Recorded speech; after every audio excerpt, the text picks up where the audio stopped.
Hi, this is Teacher Joel for another session in teaching music.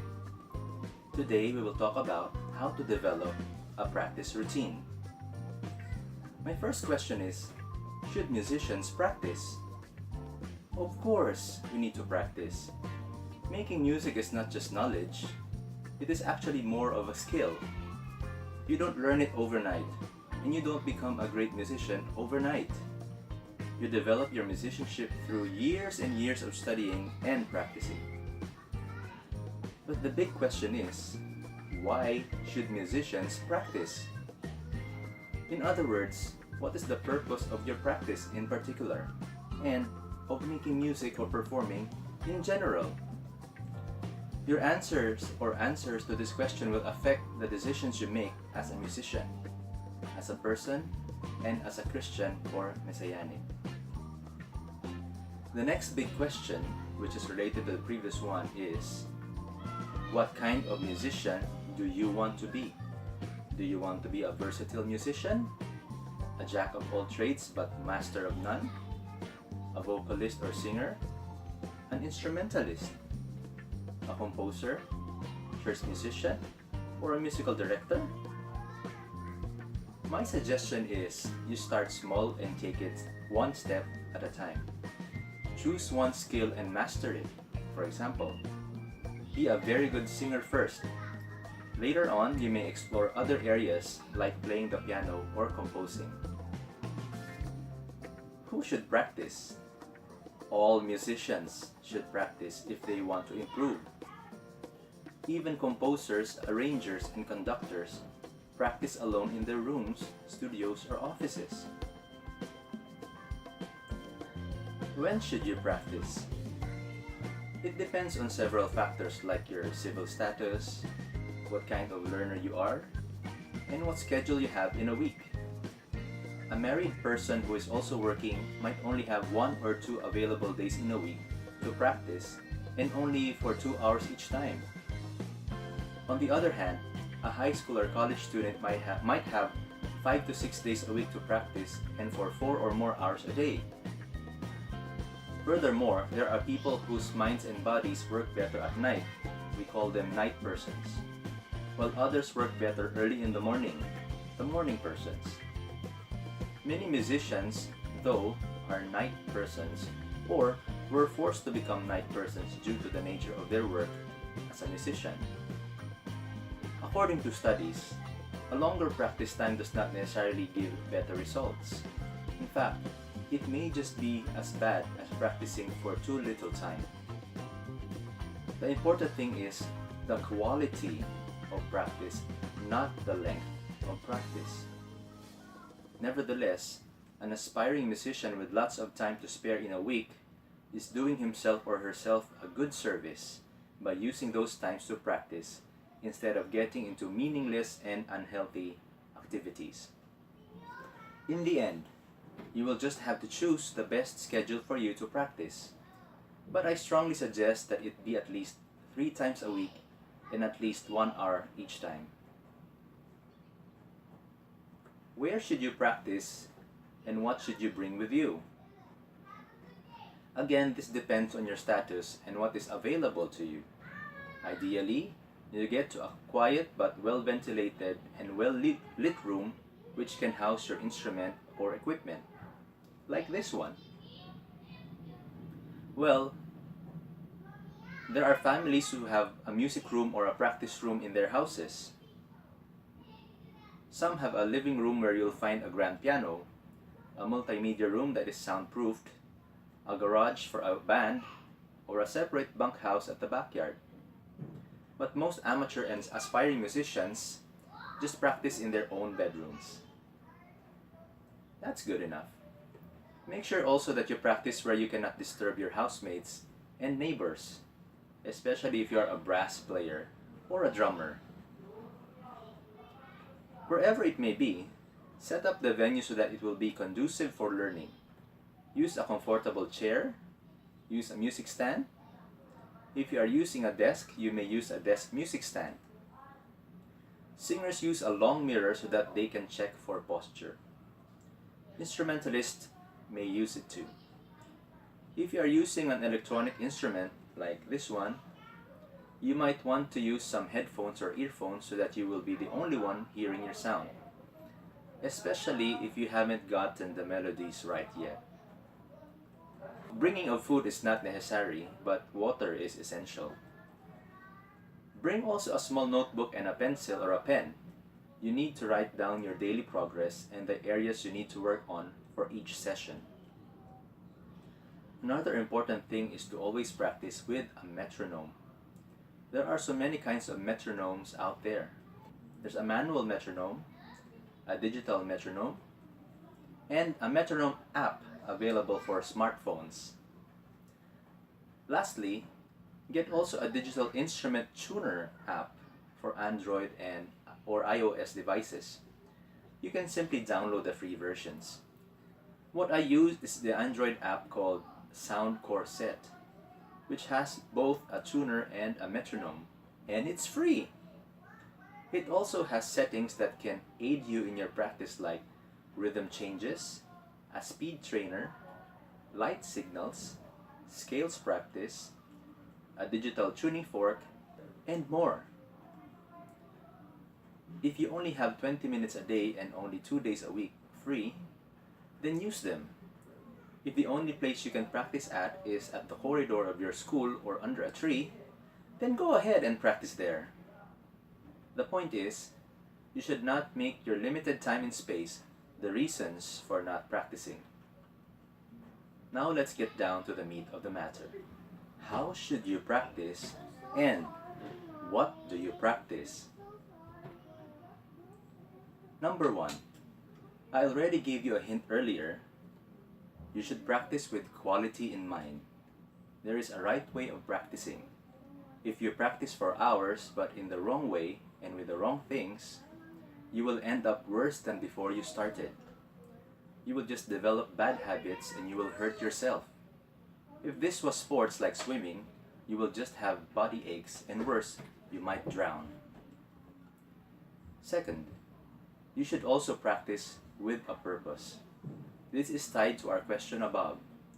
Why should you practice? Are you preparing for an upcoming concert? A recital? A regular gig with your pop, jazz, rock, or show band?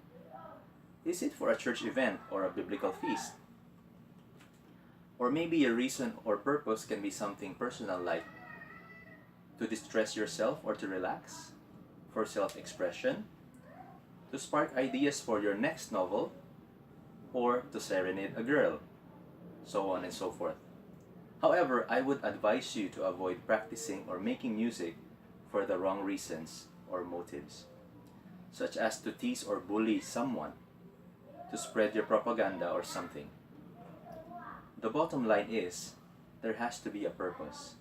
If there is no purpose for practicing or performing, you might as well do something else that's also worthwhile, like reading the Bible, visiting the poor, sick and needy, or learning another skill like painting or video editing or something.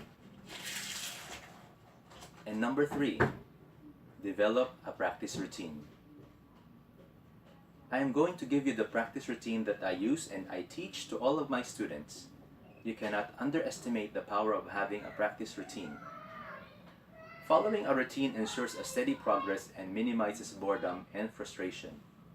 However, it has to be properly structured in such a way that the difficulty level is increasing gradually and not increasing exponentially, otherwise you will get burnt out. There are 10 steps to this routine, and you are advised not to skip any step and to follow the order strictly. Depending on your level, each step might take a minimum of 15 minutes and a maximum of 1 hour. But remember, the routine does not have to be completed in one sitting session only. It may be completed in 2 to 3 sessions depending on your schedule. But warming up should be done every time, as well as cooling down. Step 1. Warm up. This is the step in which you warm up and stretch the parts of your body that you will use for practicing and performing. Although the whole body is used when playing an instrument, there are certain parts that are more important depending on the instrument. Guitarists and pianists will focus on the hands. Drummers and pianists use also their feet. Singers and wind players also warm up their faces. Please see the links to the different warm-up exercises. There are links for guitar warm-up, that's my video, and also warm-up videos for piano, voice, violin, and drums. Step 2. Techniques. These are actual exercises that develop your muscle endurance, flexibility, agility, and muscle memory, as well as your tone quality, intonation, precision, and more. They are also called rudiments for winds and percussion, and vocalization for singers. These techniques prepare the mind and the heart and the body for all the possible musical passages that you may encounter as you learn songs and pieces. They also develop dexterity, patience, and discipline. Please watch the sample videos I linked there. But to my students, I usually teach them the first 3 techniques for guitar. This is technique number 1. This is to develop finger muscle memory and to be able to press the strings properly on the fingerboard.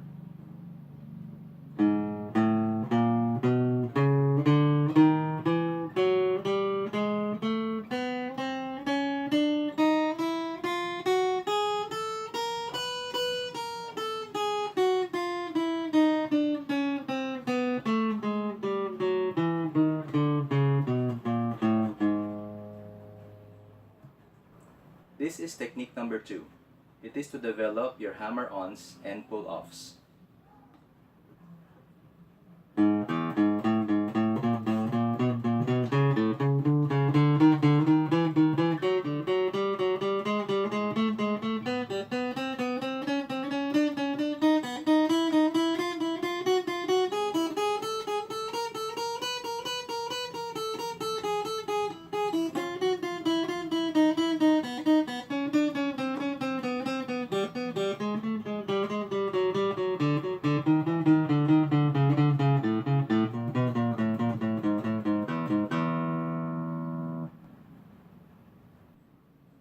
Technique number 3, also known as the spider technique, to develop your finger independence.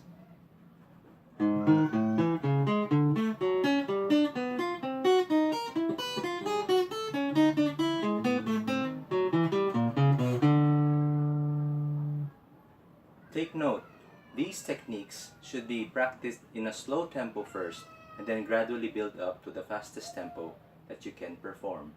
Example in technique number 1.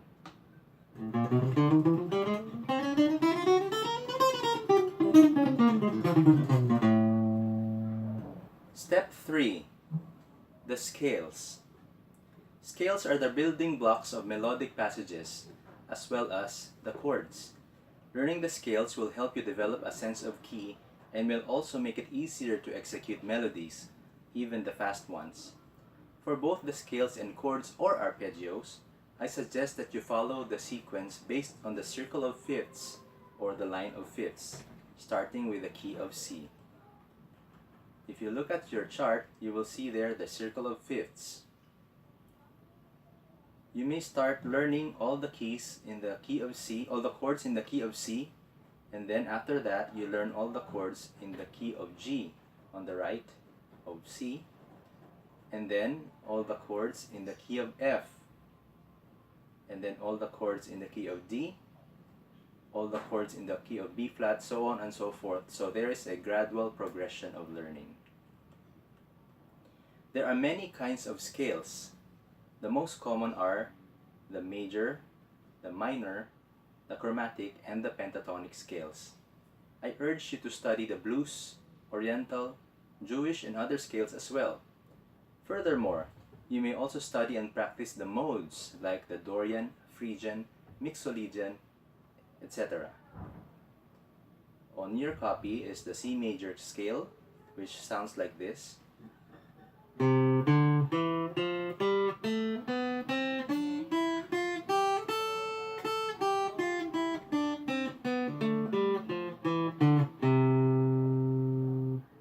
So as you can see, the major scale is just your do, re, mi. You also have there a copy of the A major scale, which is done on the 5th fret here.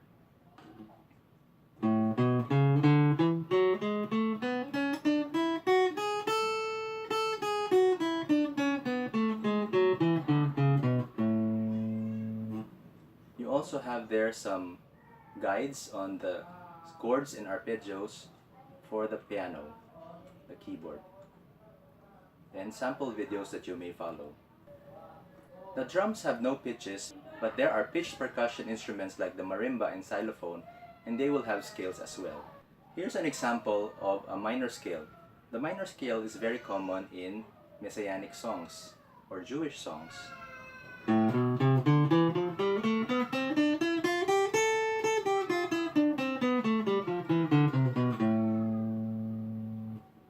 Here's a pentatonic scale in D major.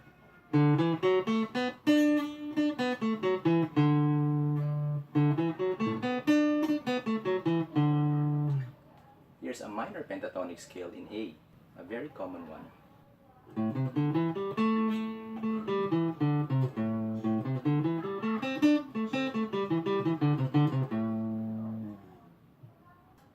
Here's a chromatic scale.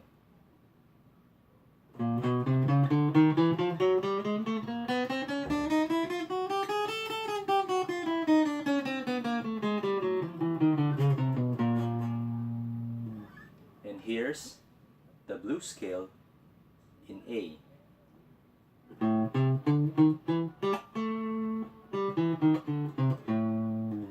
In D.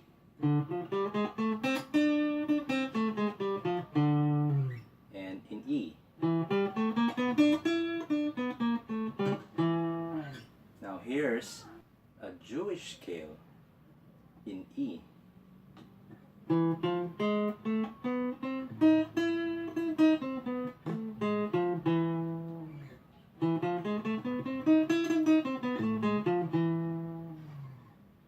See, scales are really interesting. Step 4. Chords and arpeggios. Just like the scales, this is the time to learn and practice the different qualities of chords, including the 4 primary ones: major, minor, augmented, and diminished. The secondary chords are the major and minor sixths, the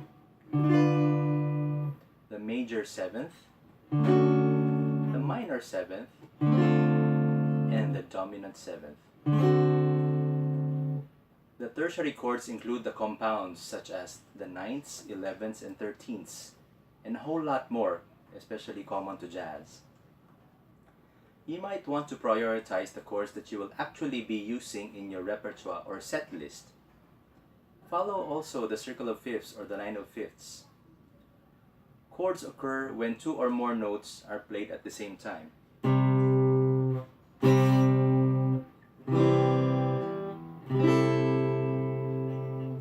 Arpeggios are just chords in which notes are played successively, either ascending or descending.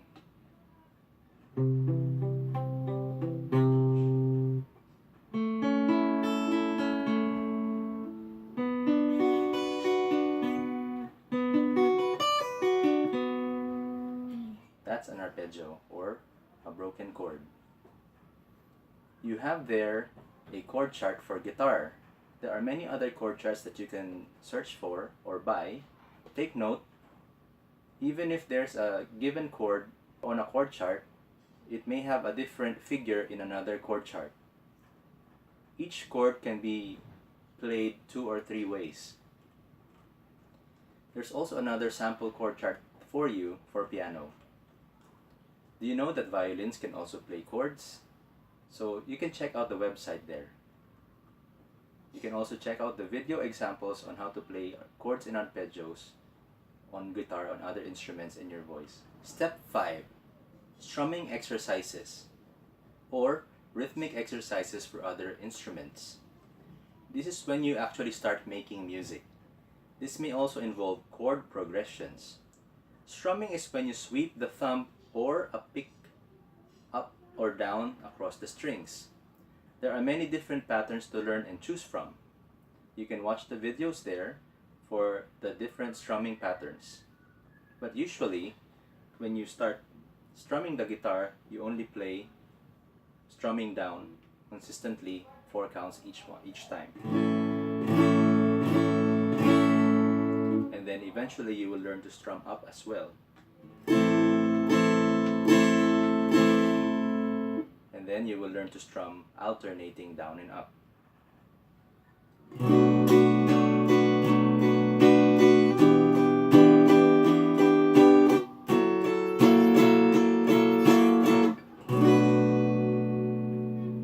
When you are already comfortable with the strumming patterns, you can experiment on other strumming patterns and other more complicated ones, like this.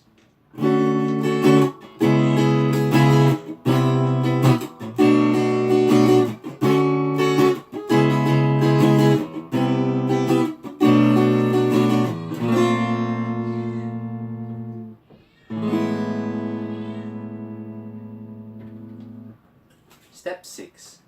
Plucking and picking exercises or accompaniment exercises for other instruments. This may actually be included in the technique phase in step 2. However, the difference is that unlike those in the technique phase, these exercises are more musical in approach and are no longer too technical. This may also involve chord progressions. For bowed string instruments like the violin and cello, they focus more on the bowing exercises. Plucking may be similar to arpeggios. The only difference is that in plucking, notes may not just be ascending or descending. They may have different patterns. Check out the websites and the videos linked there. Here's just a few examples of plucking.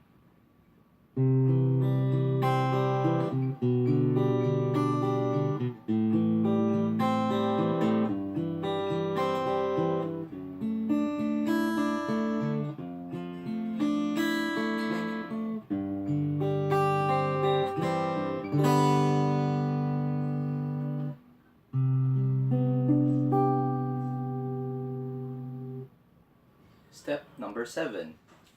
Songs, pieces, repertoire, or lineup. This is the part when you actually play the songs or pieces that you need to learn and prepare for your next engagement, whether it be a religious or secular activity. I suggest that you build a repertoire that will develop you as a musician holistically. Therefore, practice your skills in playing the melody and the accompaniment, or your role as the soloist or as an accompanist. Solos involve a lot of scales, while accompaniments involve a lot of chords and arpeggios.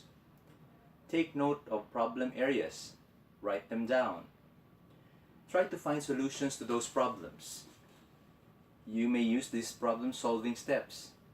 Step 1. Define the problem. Step 2. Think of several possible solutions. This part, you might need to seek help from an experienced musician. Choose the best solution. Step 3. Number 4. Implement that solution. And step 5. Assess the results. You might need to go back to step 3. Even building up your repertoire should be systematic or structured. In general, I would let my students start out by learning 2-chord songs. That is, songs that involve only 2 chords from start to finish. I assign songs of different key signatures, time signatures, tempos, and styles. Then, after they've learned those songs and got comfortable with the chords, they move on to 3-chord songs, 4-chord songs, 5-chord songs, so on and so forth. I have there a list of easy Christian guitar songs that you may learn. I also provided a sample video for Gadol Elohai. Step 8. Other special techniques and skills. Learn other instrument or voice-specific lessons. There are many lessons that cannot be applied to all instruments or voices. There are specific lessons to specific voices and instruments. And there are many books and free websites that you can learn from if you don't have a teacher.